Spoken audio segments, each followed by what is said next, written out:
is everyone? So this is Amita Ghosh. I am a relationship coach here in Greater Cincinnati. And I am so excited to be coming to you today to talk about relationships and how to make it better. It's very easy to fall in love. Hormones are pumping and we're feeling good, and it's hard to see anything wrong with our partners or prospective partners. But how do we keep that feeling going? How do we continue to have that feeling of excitement and love and togetherness for the rest of our lives? So I've been a therapist for several years. I think I don't want to date myself, but several years. Let's just put it that way. I've been a therapist for several years, and I have been working with couples.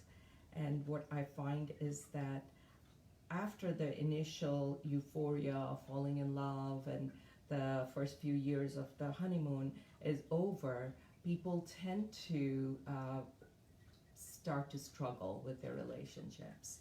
And what I'm going to talk about today is how do we keep that feeling going? How do we encourage and bring back the love that we first felt for our partner when we first met them? So before I get started with that, I wanted to share a little bit about what causes some of the most common conflicts in a relationship. Anytime you are with someone, anytime you spend a considerable amount of time with someone, whether it is a romantic relationship, whether it is a friendship, a work relationship, conflicts will start to arise. So that is just goes without saying. But what happens in other relationships is that you can walk away from it. You can you go home and you're okay. You don't have to deal with this person all the time, so you're fine.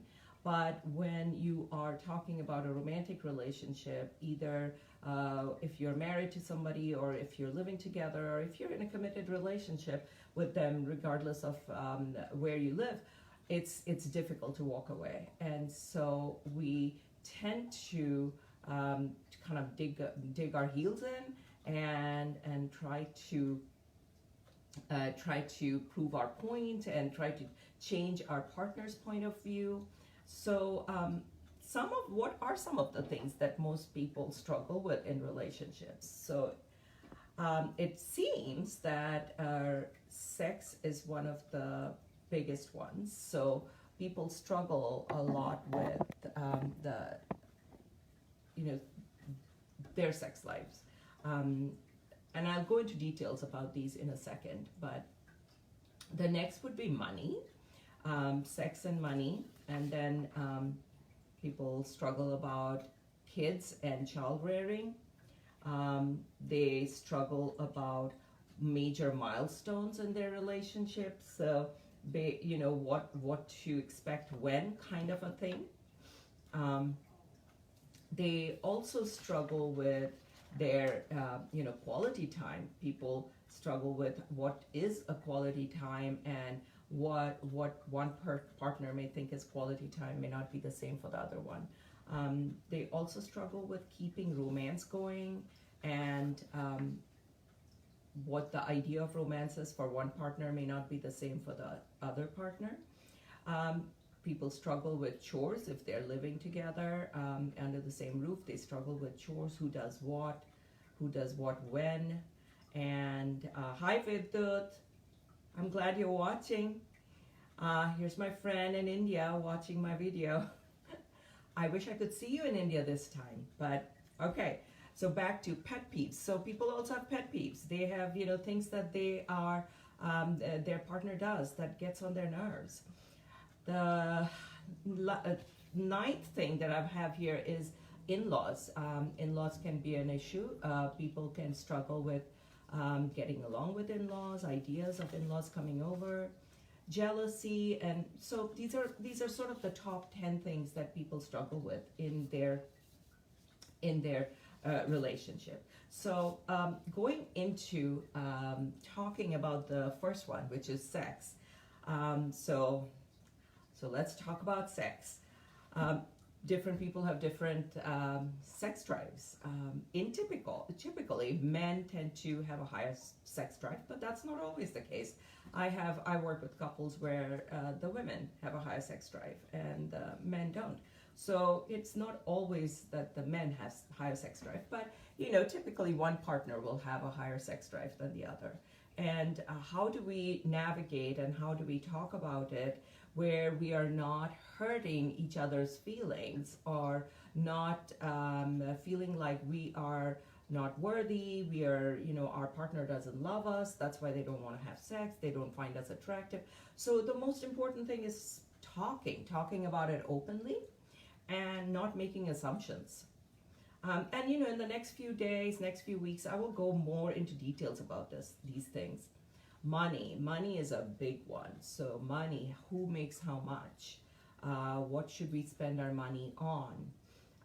What's important, what's not? Do we spend money on vacation? Do we spend money on savings? Do we save money for our kids' college education?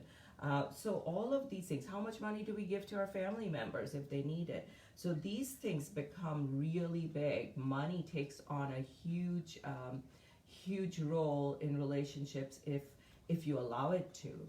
So, there's that issue with money.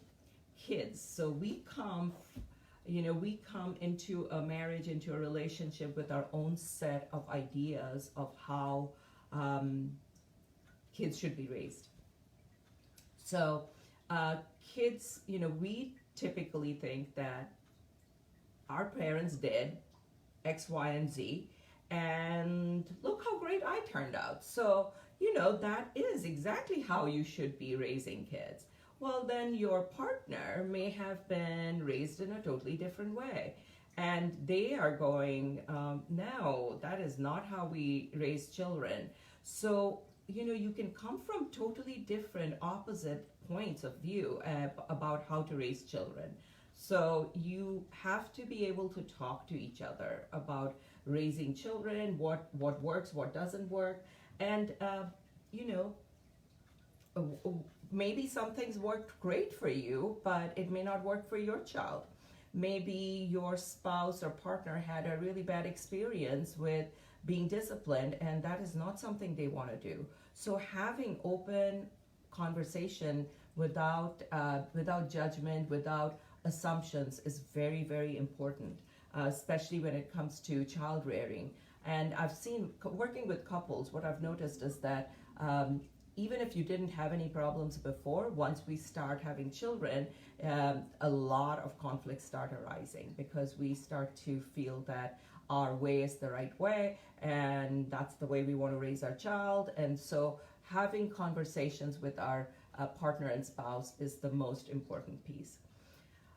Number 4 is timing, and timing has to do with our expectations. What do we expect? What do we think needs to happen when? Do we need to go on vacation every year? When should we go on vacation? Should we save the money for vacation, or should we, just put it on the credit card? So that there we have timing and we have money situations. What should we be doing? Should I be moving on to the higher next position in my job in 2 years or in 5 years or in 10 years? So these things become very important, and especially when you combine it with finances, it becomes a really, really major issue. You could be talking about how long do we hold on to our car? Do we get a new car every 5 years? Or so timing becomes really, really crucial as well. And number 5 is quality time. So quality time, again, is it can be very different for different people. It can mean for one person, it could be that I just sit next to my spouse and I read a book while my spouse is watching TV.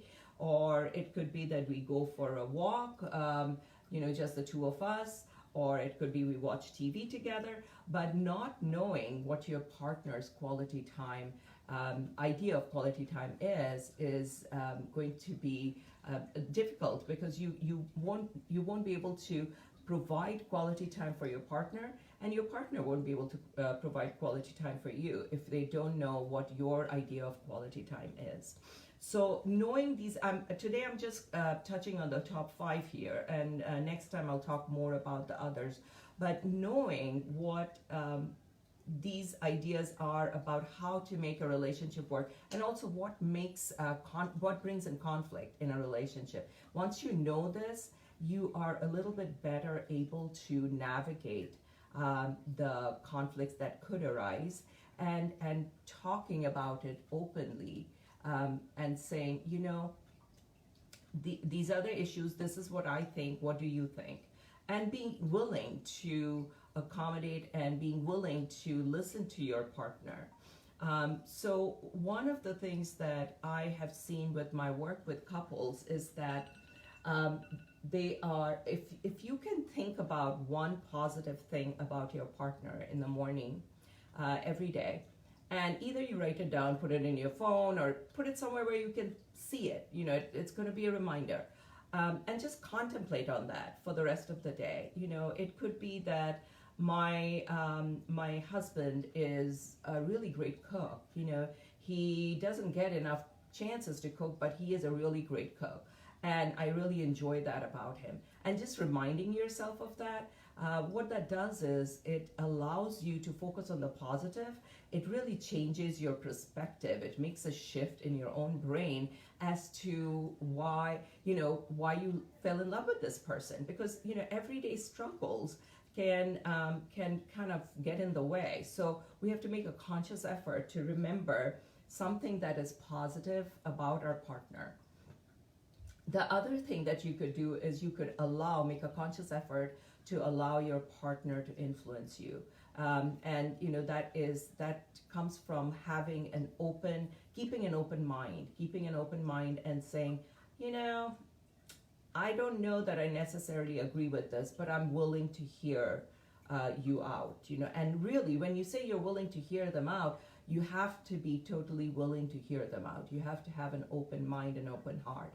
And having that, giving your partner the opportunity to influence you, can go a really long way in bringing you together, in making your life together more positive, more romantic, and just happier in general.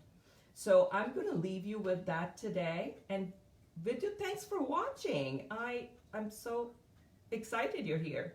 So I'm going to leave you with that today, and thank you so much for watching. Take care. Have a great Friday.